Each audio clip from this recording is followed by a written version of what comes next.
ගිහි පින්වතෙක් සෝවාන් වීමට කලින් අපි ඉස්සෙල්ලම දැනගත යුතු ප්‍රධාන කාරණා කීපයක් තියෙනවා.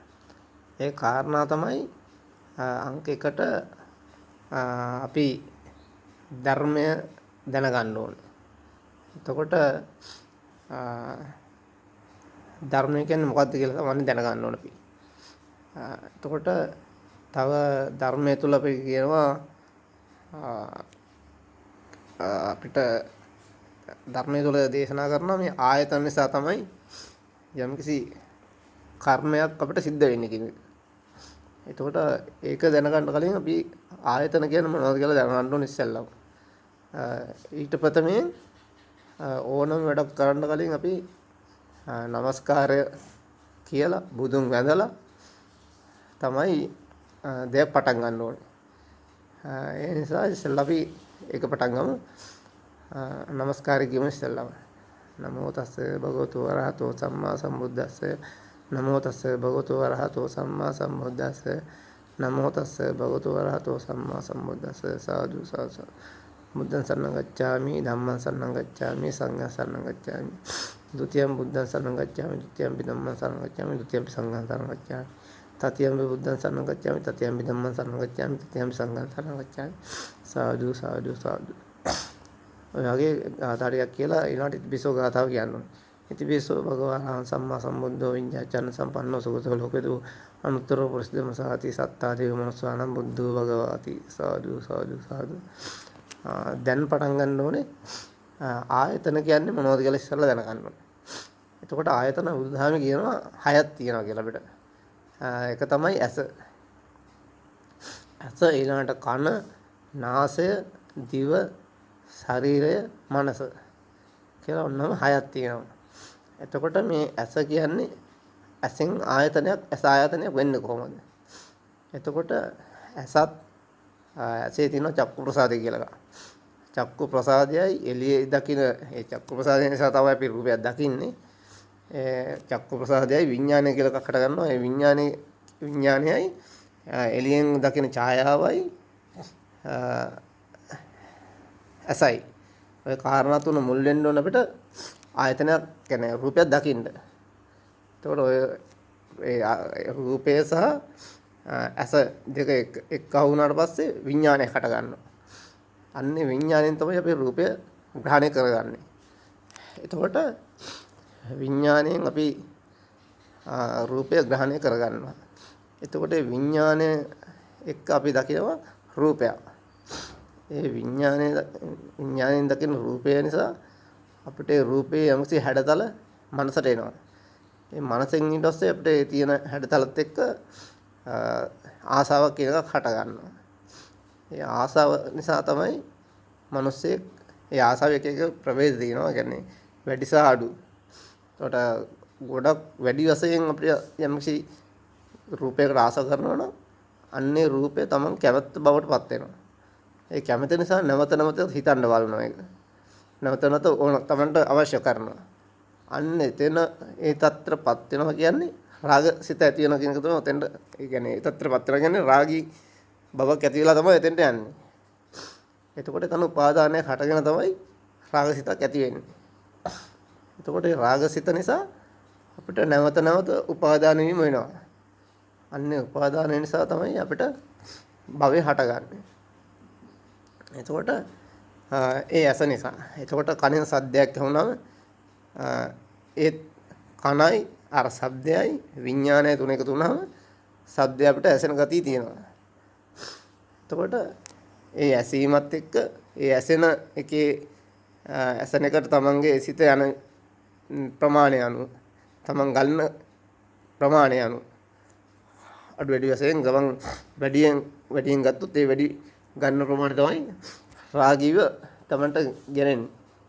එතකොට ඒක උපාදාන වෙනවා මේ ගොඩක් ඒ ලකුණක් වශයෙන් කියනවා නම් 100ට 100ක් වගේ දීලා ගන්න එක නියමයි කියලා ඔය සාමාන්‍ය අපේ භාෂාවෙන් ගත්තොත් අන්න ඒ තත්ත්වයට ආපුවම තමයි රාගී බවට පත් වෙන්නේ යම්කිසි දෙයක්. එතකොට ඒ රාගය නිසා තමයි අපිට භවය සකස් වෙන්නේ.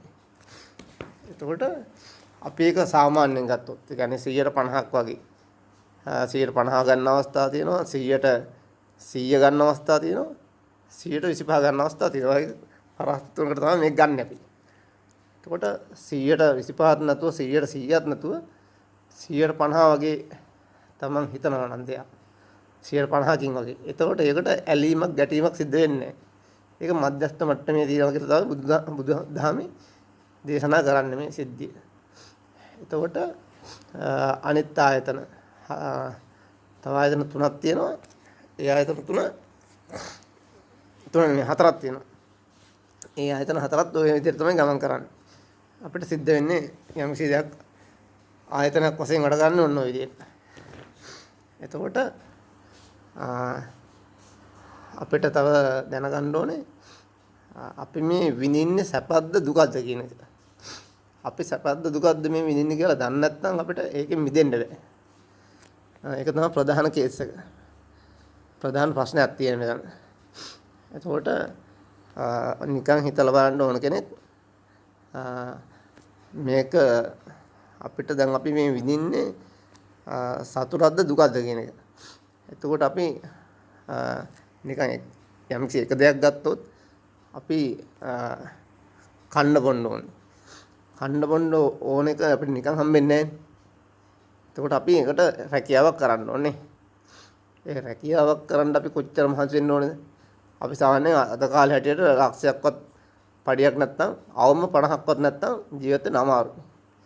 එතකොට අපේ තියෙන මේ ලෞකික ජීවිතේ ආශාවන් ඉෂ්ට කරගන්න අපි සෑහෙන මට්ටමේ දුකක් විඳින්න ඕනේ. අන්නේ කරන ඒ ක්‍රියාවේ බරපතල తත්වය ඒ ක්‍රියාවට මහන්සි වෙන ප්‍රමාණය අනුව තමයි අපේ සතුට තියෙන්නේ. එතකොට ඒ තත්ත්වයට අපි සල්ලි හොයන්න නම් අපිට සෑහෙන කැපකිරීමක් කරන්න වෙනවා යම්කිසි දෙයකට. එතකොට මේ කැපකිරීම Tamanට කොච්චර පහසු දෙයක්ද? කැපකිරීමක් කරනවා කියන්නේ කිසිම කෙනෙකුට කැපකිරීම කියන්නේ ගොඩක් දෙනකොට මේක හොඳ දෙයක් නෙමෙයි. ඒක ලෞකික ජීවිතයේ ප්‍රශ්නයක් නැහැ. අපිට සෝවන් වෙන්න වගේ හිතන කෙනෙකුට ඉන්නවනම් අන්නේ කෙනාට මේක ලොකු ප්‍රශ්නයක් වෙනවා.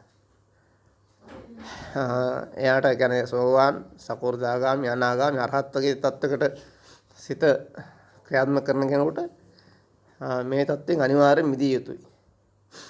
එතකොට මේ කරන හැම ක්‍රියාවක්ම හොඳට මනසින් හිතලා බලන්න කොච්චර දුකක් විඳින්න ඕනද තමන් ගන්න පඩිය ගන්න. එතකොට මේ පඩිය ගන්න අපි මුළු ජීවිතේම කැප කරනවා. සමහරට ළමයෙකුට තාත්තගේ ආදරයවත් ලබන්න බෑ සමහර අවස්ථාවල. අම්මගේ ආදරයක් කරුණාවක් ලබන්න බෑ සමහර අවස්ථාවල. මොකද ඒ තරම් කැපකිරීමක් කරලා රැය දවල් නැතුව තමයි මේ රැකියාව කරලා මේ වගේ ලොකු පඩියක් උපය ගන්න. එතකොට ඒක රැකියාව මට්ටමින්. එතකොට අපි තමයි එදිනෙදා ජීවත් වීමේදී රැකියාවට අමතරව ජීවත් වීමේදී අපි යම්කිසි සංවර්ධන කටයුත්තක් කරනවා. ඒක සාමාන්‍ය අපිට ලේසියෙන් කරන්න පුළුවන් වැඩක් නෙමෙයි. සෑහෙනට මහන්සි වෙලා බොහොම උත්සාහයෙන් ලොකු සමහරට ජීවිතේ පරදුවට තියලා කරන තත්ත්වේ පරිත්‍යාගශීලී මට්ටමක් දක්වාම මේක කරන්න වෙනවා. ඒ තත්ත්වයේ යම්කිසි කාර්යයක් කරන්න. එතකොට ඔතනදී Tamanට ඇති වෙන්නේ සැපද්ද දුකද්ද? Taman එතකොට ඒක සතුටෙන් දී කරන්නේ. අපිට දැනෙන්නේ නැහැ මේක දුකක් කියන එක. අපි හිතන්නේ අපිට මේක හරි සතුටුයි කියලා. නමුත් අපි මේ තත්ත්වය කරන්න සෑහෙන දුක් මහන්සියකින් තමයි කරන්නේ. ලොකු පීඩාවකින් කරන්නේ. හැබැයි ඒ කරලත් අපිට හරියට නියම පඩියක් ලැබුණ නැත්නම් අපිට එතනදී මානසික පීඩාවක් එනවද නැද්ද? හොඳට හිතලා බලන්න. මානසික පීඩාවත් අදින් එනවා Tamanට වැඩ කරපු තත්ත්වයට Tamanට පඩියක් ලැබුණ නැත්නම්. එතකොට එතනදී දුකක් ඇති වෙනව නෙමෙයිද වෙන්නේ? දුකක් ඇති වෙනව නේද? ඔන්න ඔක තමයි සාමාන්‍ය අපේ ලෞකික වශයෙන් ඇති වෙන දුක. එතකොට ඕක නෙමේ දහමට අනුකූලව බැලුවොත් දුක ඕක නෙමේ. දුක කියන්නේ ඊට පස්සේ අපිට ඒ පඩිය ගන්න හොඳින් හෝ නරකින් වැඩ කරන්න සිද්ධ වෙන අවස්ථා තියෙනවා. අපිට දහමට අනුව නරකින් වැඩ කරන්න බෑ. හොඳින් වැඩ කරන්න ඕන දහමට අනුකූල පුද්ගලයෙක්. අනික ඒ පැත්ත ටිකක් අයින් කරලා සමාජය තුළ බැලුවොත් අපි නරකින් වැඩ කරන්න කිව්වොත් අපිට නරකම්මයි සිද්ධ වෙන්නේ. හොඳක් සිද්ධ වෙන්නේ නැහැ. එතන සමාජයෙන් පවා අපිට නරක දේවල් අහන්න සිද්ධ වෙනවා. නොයෙකුත් මිනිස්සු අතර සවුත් වෙන්න සිද්ධ වෙනවා. බැනුම් වලට බැනුම් තමන්ට කෙනෙහිලකම් අහන්න සිද්ධ වෙනවා. ගුටි බැට කන්න සිද්ධ වෙනවා. නරකින් කරන්න කිව්වොත්. එතකොට යම්කිසි මට්ටමක හොඳින් කරන්න කිව්වොත් ඒ මනසට හොඳ අහන්න පුළුවන්. ඒ වගේම යම්කිසි සමහර අවස්ථාවල තෑගි භෝග ලැබෙන තත්ත්ව බව තියෙන්න පුළුවන් සමහර අවස්ථාවල. එතකොට ඔතනදී ඕක තමයි සාමාන්‍යයෙන් අපිට මේ ජීවත්වෙන් වෙද්දී අපිට මේ බුද්ධහමට අනුව දේශනා කරන්නේ මේ ජීවිතේ අපි ජීවත් වෙනවා කියලා විඳින්නේ දුකක් කියන එක. එතකොට ඒක මිනිස්සුන්ට තේරෙන්නේ නැහැ. මොකද අවිද්‍යාවට අහු වෙලා නිසා මිනිස්සුන්ට ඒක තේරෙන්නේ නැහැ. එතකොට අපි සෝවාන් වෙන්න කලින් සාමාන්‍ය මේ ලෝකේ අපිට හදා ගන්න ඕන ගොඩක් දේවල් තියෙනවා. එතෙන්ට එන්න. එතකොට අපි වචන අපිට හොඳ සුද්ධ කරගන්න ඕනේ. හොඳ වචන වෙන්න ඕනේ. එතකොට අපේ ක්‍රියාවන් යහපත් වෙන්න ඕනේ කිසි කෙනෙකුට කරදරයක් නොවන විදියට. එතකොට අපි ක්‍රියාව වෙන්න ඕනේ. අපි වචන පිරිසුදු වෙන්න ඕනේ. අපි සිත පිරිසුදු වෙන්න ඕනේ. කරන ක්‍රියාවනුව අපිට හොඳ සිත පිරිසුදුකමින් ඒ ක්‍රියාව කරන්න පුළුවන් වෙන්න ඕනේ. නැවත දුකක් නොවන විදියට. අන්න එහෙම කරන්න පුළුවන් නම් ඒක තමයි යහපත. ඒ ටික ඉස්සෙල්ලා කරගෙන තමයි අනිත් එක මොනව කරන්නත් ඕනේ. එතකොට තමන්ගේ අම්මා තාත්තා දහ දුක් විඳිනවා නම් එයාලට සලකන්න තමන්ට පුළුවන්කම දීදී සලකන්නේ නැත්තම් ඒ මනුස්සයාට මොන කොතන ගියත් ඒ යන කාර්ය හරියට ඉෂ්ට කරන්න බෑ. මොකද බුදුහාමුදුරුවෝ දේශනා කරලා තියෙන්නේ ගෙදර බුදුන් අම්මයි තාත්තයි කියලා. එතකොට බුදුන්ට සලකුවා වගේ තමයි අම්මට තාත්තට සලකනවා කියන්නේ. එතකොට අද සමාජයේ අම්මට ඉන්නකම් සලකන්නේ. මරුණාට පස්සේ පෙට්ටියට කෝටි ගණන් වියදම් කරනවා. ලක්ෂයක්වත් වියදම් කරන්නේ නැති මිනිස්සු මැරිච්චාම අර මරණ මේ මලකුණට වියදම් කරනවා ලක්ෂ 4-5. මේ ඒ සම්බන්ධ. අර මිනිස්සු මේ ලෙඩට බෙහෙත්ටියක්වත් ගන්න බැරුව බොහොම අසරණ වෙලා ඉන්නවා. නිකන් ඇවිල්ලා නිවාඩුවක්වත් ගන්න බෑ සමහර දරුවන්ට. අම්මා වෙනින් තමන්ගේ තාත්තා වෙනින්. මේ මනුස්සයා මරුණාට පස්සේ තමයි තියෙන ඔක්කොම සෝබනේ පෙන්නලා අනේ මගේ අම්මේ ගියා මැරිගෙන යනකට එහෙම කරන්නේ. ඒක තේරුම් නැති වැඩ. අපේ අම්මට තාත්තට සලකන්න ඕනේ මරුණාට පස්සේ නෙමෙයි. ඉන්නකොට මෙහෙ පිට ඉන්න කාලේ තමන් මොන දුකක් හරි විඳගෙන තමන්ට කරන්න පුළුවන් ප්‍රමාණය මොන දුකක් හරි විඳගෙන තමන්ගේ අම්මට තාත්තට හරියට සලකන්න ඕනේ.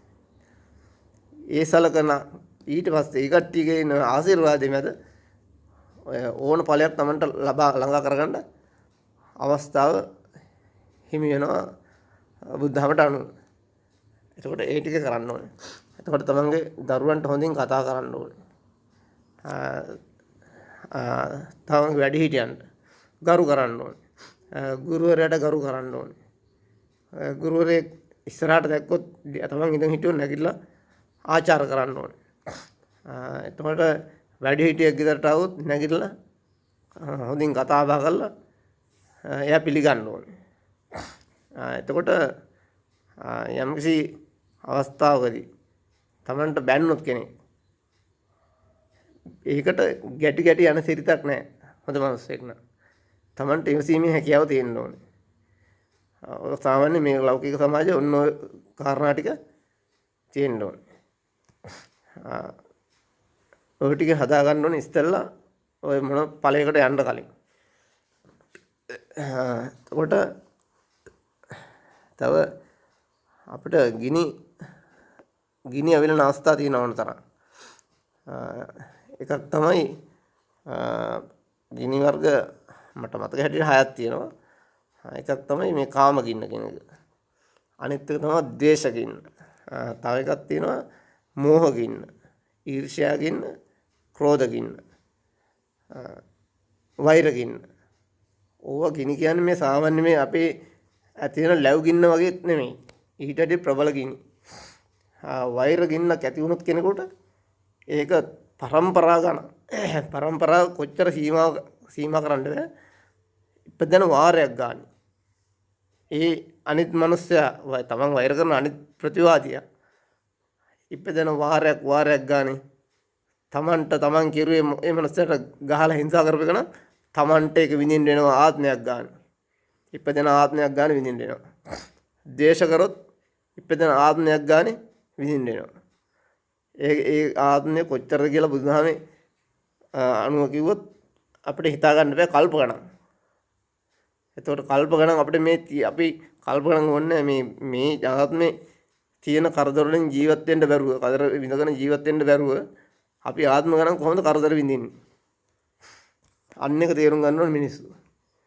ඒව තේරුම් ගන්න අපි තියෙන ලෞකික ජීවිතේ තියෙන සැප සම්පත් හැම එකම විඳගෙන කවදාකවත් මැරෙන්නේ නැති මිනිස්සු වගේ, කවදාකවත් වයසට යන්නේ නැති මිනිස්සු වගේ අපි ජීවත් වෙන්නේ. එහෙම ජීවත් වෙලා මේ සසර කෙලවර කරන්න බෑ. සසර කෙලවර කරගන්න ඕන පුද්ගලයෙක් නම් මේ මං කිව්ව මූලික කරුණු ටික අනිවාර්යෙන් කළ යුතුයි. මේක මම කියන කාරණා නෙවෙයි බුදුදහමේ තියෙන විස්තර මට දැනෙන විදිහට මම දේශනා කරන්න කියන්නේ. මට කියවලා දැනගත්ත අවබෝධයට අනුව. එතකොට මේක ධර්මය නෙමෙයි, නමුත් ධර්මයේ විස්තර කිරීමක් යම්කිසි මට්ටමකට. ඒකත් මම කියන්න ඕන නැත්නම් ධර්මයම කිව්වොත් මම වැරදි. ඒ හින්දා. එතකොට ওই කාරණා ටික අනිවාර්යෙන් දැනගන්න තියෙන්න ඕනේ. එතකොට කාමගින්න කියන එක. කාමගින්න කියන එක ගත්තොත් කාමය කියන්නේ අපි මේ ආශා කරන සෑම දේවල්ම. අපි පළතුරු වලට ආශා කරනවා. යම්කිසි බඩු උපකරණ වලට ආශා කරනවා. පුද්ගලයන් හැටියට ආශා කරනවා. ඥාන පිරිමි දෙගොල්ලෝ මේ වර්ග ස්ත්‍රී වේදයන් වලින් තොරව කවුරුත් මිනිස්සු පස්සේ තමයි ඥාන පිරිමි ભેදේ පස්සේ ආවේ. එහෙනම් ඒ ભેදයෙන් තොරව ගත්තොත් මිනිස්සු කවුරුත්. ඒ නිසා සියලු මිනිස්සු පුද්ගලයෝ හැටියට නොයෙකුත් පාර්ශව එක මිනිස්සුන්ට තියෙන රූප ලක්ෂණ වලට, කටහඬට, හැඩට, තමන් කොණ්ඩේ පීරු විදියට ඔය වගේ නොයෙකුත් දේවල් වලට ආස කරනවා. ගෙවල් වලට ආස කරනවා. වතු පිටි වලට ආස කරනවා. යාන වාහන වලට ආස කරනවා. ඔය වගේ නොයෙකුත් මේ ලෞකික ජීවිතේ හැම දෙයකටම ඔය වගේ ආස කරනවා. ඕක ආස කළා ඕක එනවා 100ට 100ක්. ශහ්නියම කියලා වගේ මට්ටමකට අපි සාමාන්‍ය කතාවෙන් කිව්වොත්. අන්න ඒක මට්ටමට කෙනෙක් ඇවිල්ලා ඒක තව උච්ච වෙනවා. තව වැඩි වෙනවා. වැඩි වෙලා මේක Tamanට මේ ඒ ගත්ත තෘප්තිය නොගෙන ඉන්න බැරි තරමට තමන්පත් වෙනවා. එහෙම වෙලා අන්තිමට තමන් ඕනම දුර්වල අන්තිම තුච්ච වැඩ, බාල වැඩ කරන්න මිනිස්සු පෙළඹෙනවා. අන්න එතෙන්ට මිනිස්සෙක් වැටෙනවා නම් ඒ ගින්න තරම් මේ වෙන ලෝකේ කොහෙවත් ගින්නක් නැහැ. ඒ ගින්නෙන් තමන්ම දන්නේ නැහැ තමන් අන්තිමට විනාශ වෙලා යන බව. ඒක තමයි කාම ගින්න. ඒක මේ සසරේ භවයන් තමන්ට හිතා ගන්න බැරි තරම් භව පිහිටවනවා. ඒ භවය නිසා තමයි අපි මේ ජීවිතයක් හටගන්නේ. ජීවිතයක් ලබන්නේ. ජීවිතයක් හටගන්නේ භවයේ යම්කිසි කාරණා ටිකක් තියෙනවා. ඒ කාරණා ටික තියෙන්න ඕනේ මේ සත්‍යයක් බවට පත් වෙන්න. අන්නේ කාරණා ටික සපිරුණාම එතන මනුස්සත්වයක් ලබනවා. මිනිහෙක් ඉපදෙනවා. ඒක බොහොම කලාතුරකින් මේ මිනිස්සෙක් ඉපදෙන්නේ.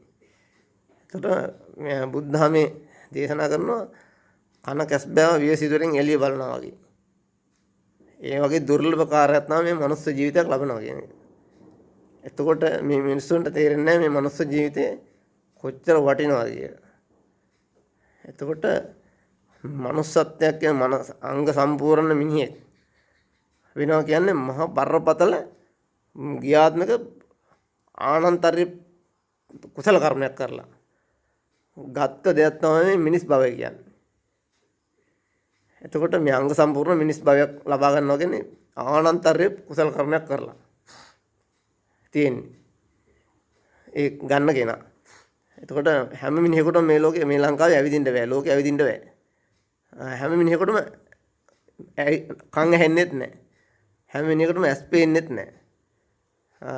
මොලේ කිනකත් හැම මිනිහෙකුටම නැහැ. අවබෝධය කිනක සමහර මිනිස්සුන්ට මොලේ තිබුණත් ගන්න බෑ. අධ්‍යාපනය ගන්න බෑ මොලේ තිබ්බ පළියට.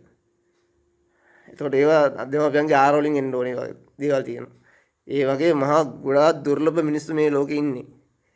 එතකොට මේ මිනිස්සුන්ට තේරෙන්නේ